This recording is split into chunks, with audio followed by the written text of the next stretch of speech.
Halo teman-teman, selamat datang kembali di Tutor Coding. Masih bersama saya, Tutor Umar, yang masih mendampingi teman-teman untuk belajar mengenai desain sistem.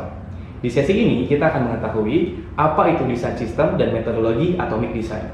Sebelum kita mempraktikkan untuk membuat desain sistem secara langsung, ada baiknya untuk mengetahui apa itu desain sistem dan juga metodologi yang akan kita gunakan.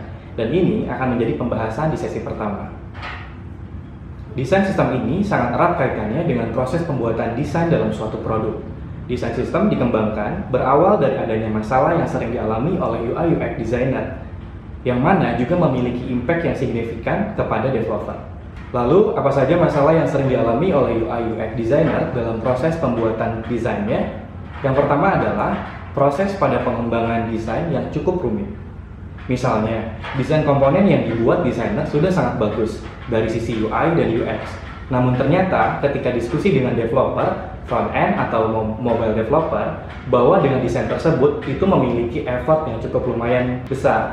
Sehingga jika developer sudah tidak dapat mengusahakan untuk dibuat seperti itu, UI/UX designer perlu membuat alternatif desain lain untuk memberikan opsi lain dengan pertimbangan effort development yang tidak terlalu tinggi. Selanjutnya adalah yang kedua, banyak elemen dan komponen yang tidak konsisten. Terkadang, karena banyaknya komponen yang telah dibuat, desainer sering lupa atau melewatkan beberapa rules. Misalnya, yang seharusnya dapat menggunakan komponen lama, malah membuat komponen baru, sehingga inkonsistensi desain terjadi. Hal ini menjadi tantangan tersendiri untuk desainer agar selalu lebih teliti untuk menjaga konsistensi di dalam sebuah desain. Masalah yang ketiga adalah masalah handover project ke desainer lain karena penentuan keputusan desain yang cukup sulit. Saya akan mencontohkan satu kasus yang biasa terjadi. Misalnya, pada project A dengan scope yang cukup banyak, terdapat satu desainer. Kemudian, project tersebut berkembang dengan banyak tambahan fitur, sehingga mengharuskan menambah desainer baru. Nah, di sini, desainer kedua ini pasti akan mengalami kesulitan untuk menyamakan style yang dibuat oleh desainer sebelumnya karena tidak ada guidance yang jelas. Atau, saya akan mencontohkan case lain. Ketika desainer tersebut misalnya resign atau cuti panjang, desainer lain yang menggantikannya akan cukup sulit dalam menentukan keputusan untuk menentukan style komponen baru ataupun menggunakan yang sudah ada karena tidak ada guidance juga. Dari tiga masalah yang sering terjadi ini, maka muncullah yang namanya desain sistem. Lalu, apa itu desain sistem? Desain sistem adalah suatu kumpulan komponen-komponen user interface atau UI dan kode yang saling terhubung. Kemudian dikategorikan oleh suatu standarisasi yang jelas dan terintegrasi dalam sebuah sistem. Nah, desain sistem ini dapat digunakan berulang kali oleh desainer maupun developer dalam pengembangan desainnya.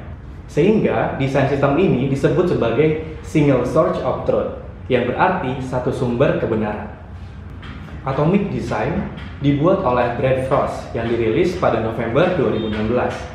Atomic Design adalah salah satu metodologi yang dapat digunakan untuk mempercepat proses pembuatan modular design, yang mana memiliki 5 tahap berbeda yang bekerja sama untuk membuat desain interface secara hierarki.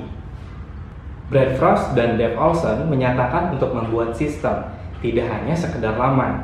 Membangun sistem diartikan kita sebagai desainer tak hanya memberikan tampilan desain final halaman kepada developer. Namun sejatinya dalam satu laman tersebut terdiri dari button, ada juga komponen kecil seperti label, tabel, form, dan kemudian halaman final tersebut adalah kombinasi dari unit-unit terkecil tersebut. Ini adalah 5 tahapan atau hierarki atomic design. Yang pertama dimulai dari atom. Atom adalah elemen atau bagian terkecil seperti ikonografi dan tipografi. Kemudian molekul. Molekul adalah gabungan dari beberapa atom yang disatukan. Kemudian yang ketiga adalah organisme. Adalah gabungan dari molekul-molekul yang disatukan dan membentuk bagian yang cukup kompleks dari suatu tampilan. Bagian organisme ini juga disebut sebagai segmen. Setiap organisme yang tergabung disebut sebagai template. Dan pada akhirnya template ini akan digunakan untuk membuat halaman desain. Pada tahap ini, kita dapat melihat desain yang mulai terbentuk dan bagaimana layout bergerak. Untuk lebih jelas mengenai tahapan Atomic Design, saya akan memberikan contoh dari mulai style guide sampai dengan final UI. Seperti yang kita ketahui bahwa atom adalah elemen terkecil seperti icon, text, label, image, progress bar, avatar, checkbox, dan button misalnya. Yang menjadi catatan adalah button memiliki beberapa state seperti active state, hover state, press atau klik, dan juga disable state. Kemudian, kita menggabungkan beberapa elemen kecil atom, yaitu icon dan text. Ini menjadi molekul, yaitu header atau breadcrumb. Begitupun dengan text dan progress bar menjadi sebuah card. Kita sebut sebagai progress bar card, atau icon dan text menjadi button dengan icon. Selanjutnya, coba kita lihat organisme di part pertama. Di sini menggabungkan header dan breadcrumb. Dan di part selanjutnya adalah gabungan dari progress bar card dengan image, dan ini menjadi sebuah organisme baru. Begitupun dengan avatar, dengan nama yang digabung dengan dua button. Setelah kita membuat organisme, ketika kita menggabungkan beberapa organisme, kemudian menjadi satu halaman, ini dinamakan template.